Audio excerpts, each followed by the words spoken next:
Yeah. My name is Frankie. A lot of brothers and sisters call me Big Frankie. I came here through a program called, it's like a welfare program. They send you here because I had child support.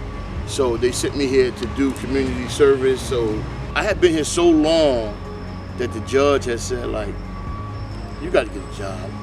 And one day the judge just was like, that's it. Don't go back to St. Joseph's. Yeah, he was like, don't you go down to St. Joseph's.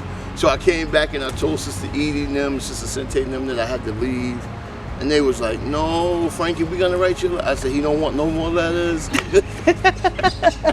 He said, get a job. And they was like, Frankie, we're gonna find something. We're gonna do something. And that's how I ended up getting hired. I've always liked to help people. Even when I was young, I used to love helping people. I remember when I was 14, I think I was 14, 15 years old.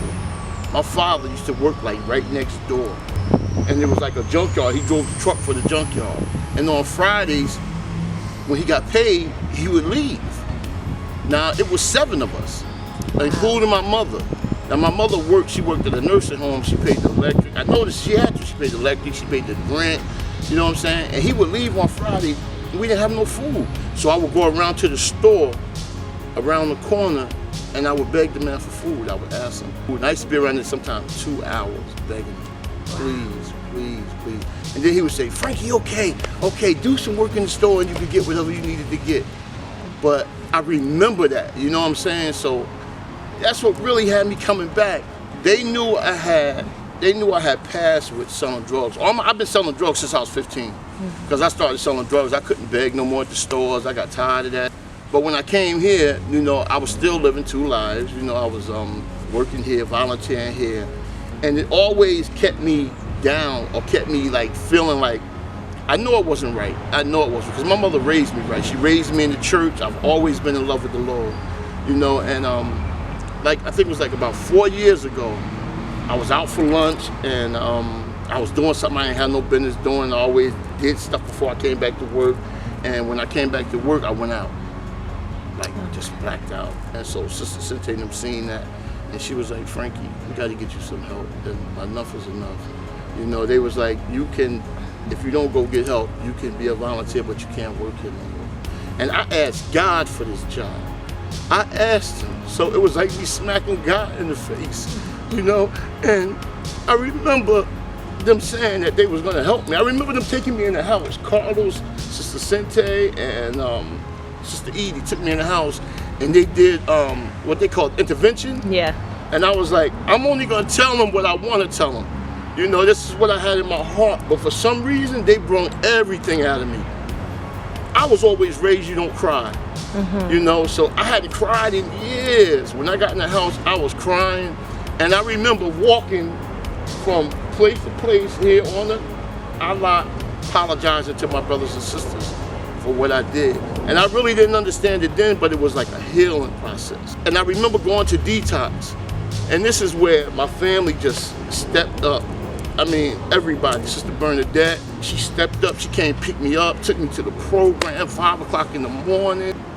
I just remember, I was like, you know, this is what family's really all about, you know what I'm saying? And I remember them helping me.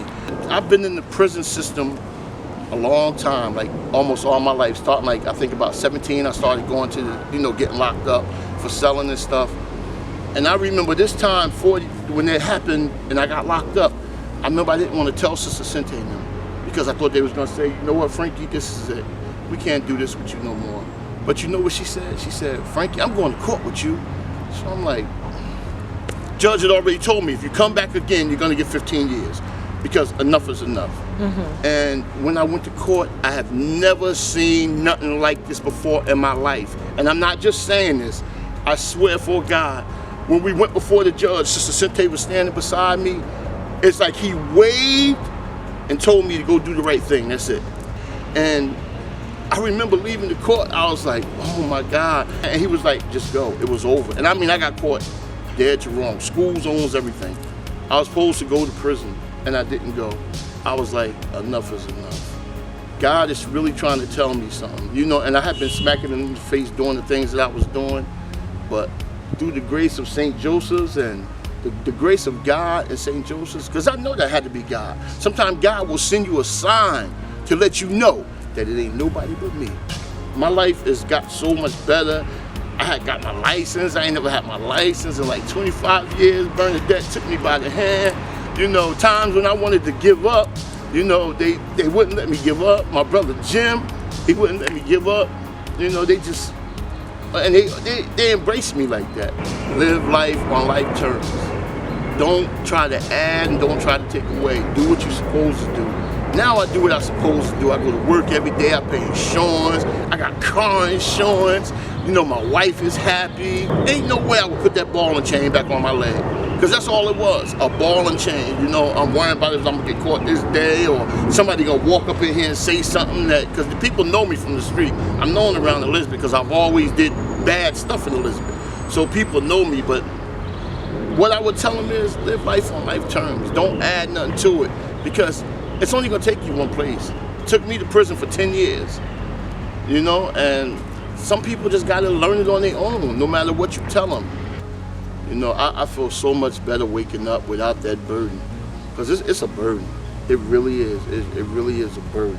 I can be me, and I really know that I would have been in prison. I'd probably be still in prison, you know, if it wasn't for St. Joseph's. You know, that's all I can say, really. I'm so happy to be here. A lot of times, people go through things, right? And a lot of times they bring it here, and they act like you're the reason why they're here.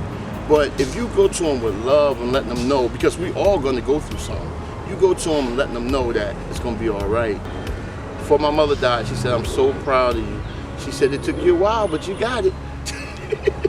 You know, and through the grace of God and my brothers and sisters here dealing with me and not pushing me out, I love this. This is my home. This is my second home, and I'll fight for this home. They could have turned it over to a better woman. Bernadette she won't let me call her mommy, but I would call her mommy if I could. But she won't let me. When she took me to the hospital, right? She came in the room and everybody was in there sitting, and she said, Frankie, I'm not leaving until you get in here. And they was like, who is that, your mother?